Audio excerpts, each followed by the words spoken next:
कुछ रोज पहले तक भी इंडियन मीडिया के अंदर ये एक बहुत बड़ा झूठा प्रोपेगेंडा फैलाया जाता रहा बांग्लादेश की आर्मी के हवाले से कि बांग्लादेश की आर्मी असल में अंदर से टूट फूट का शिकार है और इस एक आर्मी के अंदर कई सारी आर्मीज बनी हुई हैं जिनको डिफरेंट ऑफिसर्स लीड कर रहे हैं, यानी धड़ाबंदियाँ ग्रुपिंग्स हुई पड़ी है।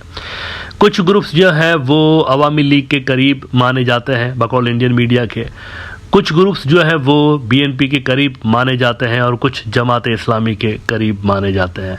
अब ये बहुत शिद्दत के साथ प्रोपेगेंडा फैलाया जाता रहा और इसी के दौरान ये भी उन्होंने झूठ बोला कि 2-3 ऑफिसर्स आपस में लड़ पड़े हैं, वकार और जमा की छुट्टी होने वाली है। वकार और जमा अफ्रीका के दौरे पे गए थे, उनको वापसी पे एयरपोर्ट पे गिरफ्तार करने का मंसूबा बनाया गया था जिसको इंडिया ने नाकाम बनाया।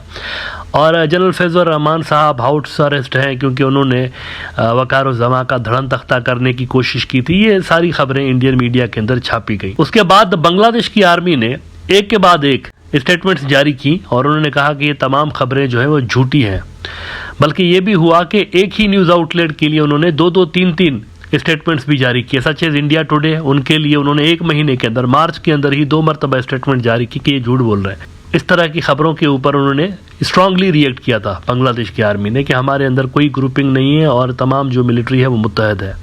अच्छा, इस प्रोग्राम के अंदर भी मैं यहाँ पर आपको ये बताता रहा कि ठीक है पॉलिटिकल एफिलिएशन हो सकती है, डिफरेंट जो आर्मी के ऑफिसर्स हैं उनके रिलेटिव्स की पॉलिटिकल एफिलिएशन हो सकती है। मिसाल के तौर पर जनरल फैज़ुर रहमान के रिलेटिव्स अगर जमात इस्लामी के करीब है तो दैट्स फाइन, और अगर वकार के रिलेटिव्स शेख हसीना के करीब हैं तो दैट्स फाइन। असल बात यह है कि इन ऑफिसर्स का खुद का डिस्टेंस होना चाहिए पॉलिटिक्स से। अदरवाइज रिलेटिव्स की तो एफिलिएशन आप नहीं रोक सकते ना, वो तो अलग इंडिविजुअल्स हैं, डिफरेंट लोग हैं, वो उनको तो मना नहीं कर सकते कि यार तुम इस पार्टी को पसंद करो या इसको ना करो। ऑफिसर सिर्फ अपने आप तक महदूद होता है कि वो न्यूट्रल रहे। अच्छा, अब चलें, ये तो बांग्लादेश की मिलिट्री ने क्लियर कर दिया था ना कि हमारे अंदर कोई ऐसी धड़ाबंदियाँ नहीं है। लेकिन जो मुल्क ये सारा प्रोपेगेंडा कर रहा था यानी इंडिया, उनकी अपनी मिलिट्री के अंदर एक बहुत बड़ी डिवीज़न और एक रिफ्ट सामने आई है। इंडिया की मिलिट्री के अंदर आर्मी में उनकी 27 रेजिमेंट्स हैं, इंडिया की आर्मी में 27। अब इतलात ये आ रही हैं कि 2 रेजिमेंट्स ऐसी हैं जिनमें लोग आ नहीं रहे भर्ती होने के लिए। एक में तो बल्कि तकरीबन बगावत की सी आप कह सकते हैं कि पोजीशन बनी हुई है। दूसरी जो रेजिमेंट है उनकी, उसमें लोग नहीं आ रहे, नौजवान अट्रैक्ट नहीं हो रहे यहाँ पर आने के लिए और इंडिया के लिए लड़ने के लिए। एक है जनाब गोरखा रेजिमेंट। गोरखा रेजिमेंट वो रेजिमेंट है जो कि नेपालियों पे मुश्तमिल होती है ज़्यादातर। इसमें नेपाल के लोग आते हैं, वो भर्ती होते हैं इंडिया की आर्मी में और वो इंडिया के लिए लड़ रहे होते हैं। लेकिन 2020 से लेकर ये सिलसिला बंद हो चुका है। नेपालियों ने मना कर दिया है कि वो इंडिया के लिए नहीं लड़ेंगे, अपनी जान खतरे में नहीं डालेंगे। इससे इंडिया परेशान है।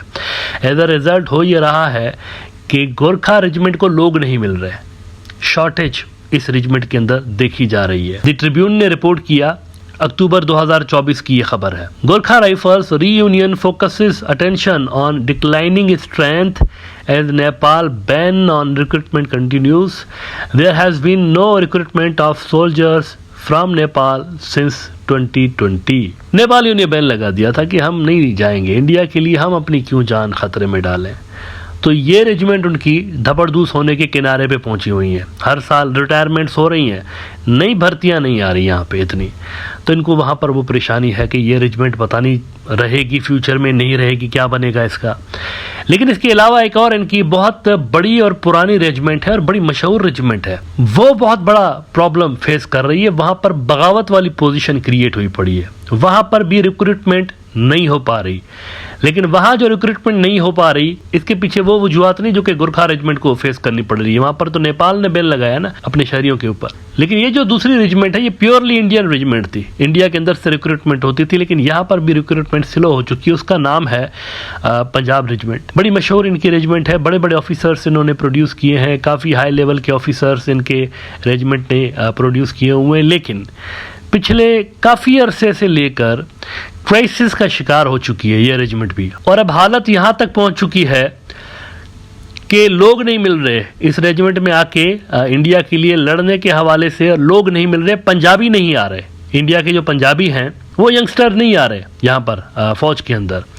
इसकी वजह सिंपल है, एलियनेट कर दिया गया है सिखिज्म को। खालिस्तान की जो तहरीक है बड़ा जोर पकड़ चुकी है, उनका जो नज़रिया है, उनकी जो आइडियोलॉजी है वो काफ़ी पंजाब के अंदर फैल चुकी है। और एज अ रिज़ल्ट जो नौजवान नस्ल है पंजाब की, इंडियन पंजाब की, उनके अंदर एक आज़ादी की उमंग आपको ज़्यादा नज़र आती है। डिज़ायर है उनके अंदर कि हमें एक अलग कंट्री होना चाहिए। एज अ रिजल्ट कोई चार्म बाकी रहा नहीं उनके दिल के अंदर कि हम इंडिया के लिए जाके लड़ें। तो नतीजतन हो ये रहा है कि इस रेजिमेंट को लोग नहीं मिल रहे भर्ती करने के हवाले से। अब इस बड़ी डेवलपमेंट का खुलासा किसने किया है, मैं शायद ये चीज़ आपके साथ शेयर ना करता, लेकिन एक ऐसे बंदे की तरफ से ये बात की गई है कि उसकी बातों को डिनाई नहीं किया जा सकता। बड़ा इंपॉर्टेंट बंदा है।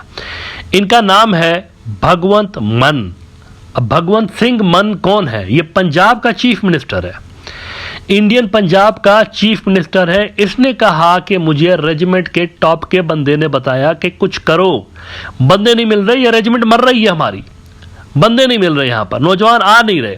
अच्छा, अब इसको ये जो खालिस्तान वाला फैक्टर है और जो एंटी इंडिया सेंटीमेंट्स पंजाब में बहुत ज़्यादा फैल चुके हैं और यहाँ पर कभी भी बड़े पैमाने पे आपको एक अलहदगी की तहरीक शुरू होती हुई नज़र आ सकती है। इसको दबाने के लिए, कवर करने के लिए नाम उन्होंने ये दिया है कि देखें नौजवान आजकल ड्रग्स बहुत यूज़ करते हैं, नौजवान अनफिट बहुत हो गए हैं, तो इसीलिए नहीं मिल रहे हमें लोग यहाँ पर, वरना ऐसी कोई बात नहीं, ये कोई खालिस्तान की बात नहीं है। वो ये कहकर कवर कर रहे हैं। लेकिन the real issue is that Punjabi जो है ना, इंडियन पंजाब के लोग, इंडिया में शायद इनसे ज़्यादा फिट कोई कम्युनिटी आपको नज़र नहीं आएगी। सबसे ज़्यादा लंबे चौड़े होते हैं, ये ताकतवर लोग होते हैं। पंजाबियों से ज़्यादा फिटनेस में आपको कोई नहीं मिलेगा। फिटनेस में दे आर नंबर 1 इंडिया में। आप किसी का भी मुकाबला इनके साथ कर सकते हैं। एक तो कश्मीरी और दूसरे ये पंजाबी, ये फिट लोग हैं। तो फिटनेस का तो यहाँ पर सवाल नहीं आ रहा कि जी यहाँ पे लोग अनफिट हो गए हैं नौजवान, तो वो इसलिए नहीं आ रहे। लेकिन मसला असल में वो है, आइडियोलॉजिकल मसला है। और ये आइडियोलॉजिकल शिफ्ट क्यों आई है? एक दौर में बड़े पैमाने पे यहाँ से रिक्रूटमेंट होती थी, लेकिन अब नहीं हो रही। अब तो क्राइसिस पैदा हो चुके हैं, ये रेजिमेंट आहिस्ता आहिस्ता खत्म हो रही है। आइडियोलॉजिकल शिफ्ट इसलिए आया है क्योंकि 2014 से लेकर हिंदुत्व की वेव आई है इंडिया के अंदर, और सिख भी, बाकी की माइनॉरिटीज़ के साथ जैसे मुसलमान और क्रिश्चियंस हैं, सिख बरादरी भी कॉर्नर्ड फील करने लगी है। उनको भी महसूस हो रहा है कि अब इस इंडिया में हमारा क्या है। ये तो हिंदुत्व का इंडिया। आपको पता है सिखों के लिए क्या हिंदुत्व की जो दहशतगर्द हैं वो क्या झूठा नैरेटिव फैलाते रहते हैं। Do you know that?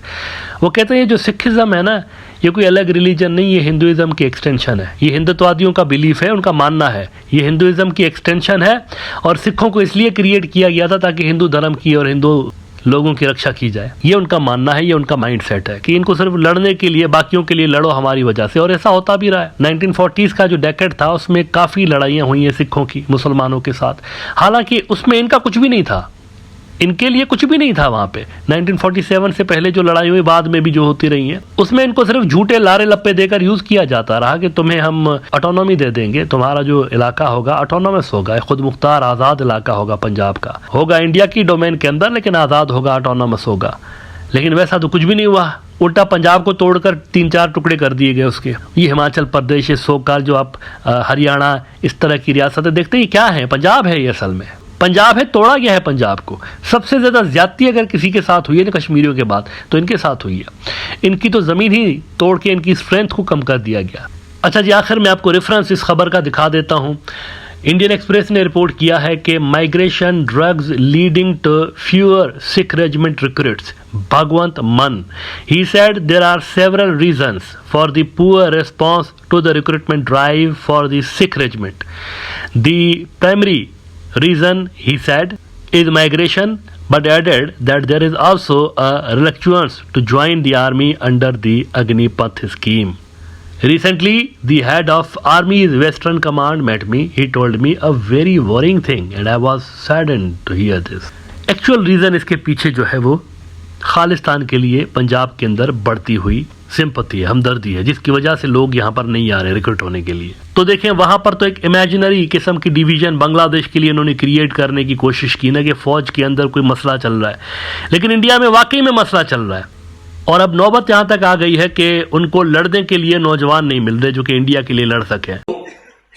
पिछे जे वैस्टर्न कमांड के जिहड़े हैड ने फौज दे, वो मैनू मिले। उन्होंने मैनू बड़ी एक चिंताजनक गल दसी और मैनू बहुत दुख होया सुन के।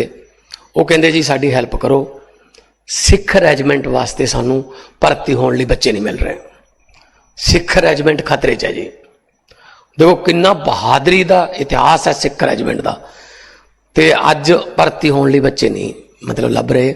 ਕਾਰਨ ਇਹ ਹੈ ਜਾਂ ਤਾਂ ਬਾਹਰਲੇ ਮੁਲਕਾਂ ਨੂੰ ਚਲੇ ਗਏ, ਜਾਂ ਨਸ਼ਿਆਂ ਨੇ ਜਿਹੜਾ ਉਹ ਸਰੀਰ ਗਾਲ ਤੇ ਫਿਟਨੈਸ ਨਹੀਂ ਰਹੀ, ਟੈਸਟ ਨਹੀਂ ਪਾਸ ਕਰ ਸਕਦੇ। ਅਸੀਂ ਕਿਹਾ ਜੀ ਅਸੀਂ ਹੁਣ ਲੱਗੇ ਹੋਏ ਹਾਂ, ਤੁਹਾਨੂੰ ਅਸੀਂ ਹੈਲਪ ਵੀ ਕਰਾਂਗੇ, ਔਰ ਸਾਡੀ ਜਿਹੜੀ ਲੈਗੇਸੀ ਹੈ ਸਿੱਖ ਰੈਜੀਮੈਂਟ ਜਿਹੜੀ ਹੈ ਉਹਨੂੰ ਅਸੀਂ ਇੱਦਾਂ ਉਹਨੂੰ ਖਤਮ ਨਹੀਂ ਹੋਣ ਦੇਣਾ, ਅਸੀਂ ਉਹਨੂੰ ਬਚਾਉਣਾ ਹੈ। ਔਰ ਬੜਾ ਵੱਡਾ ਇਤਿਹਾਸ ਹੈ, ਬੜੀ ਵੱਡੀ ਹਿਸਟਰੀ ਬਹਾਦਰੀ ਦੀ ਸਿੱਖ ਰੈਜੀਮੈਂਟ ਦੀ ਹੈ।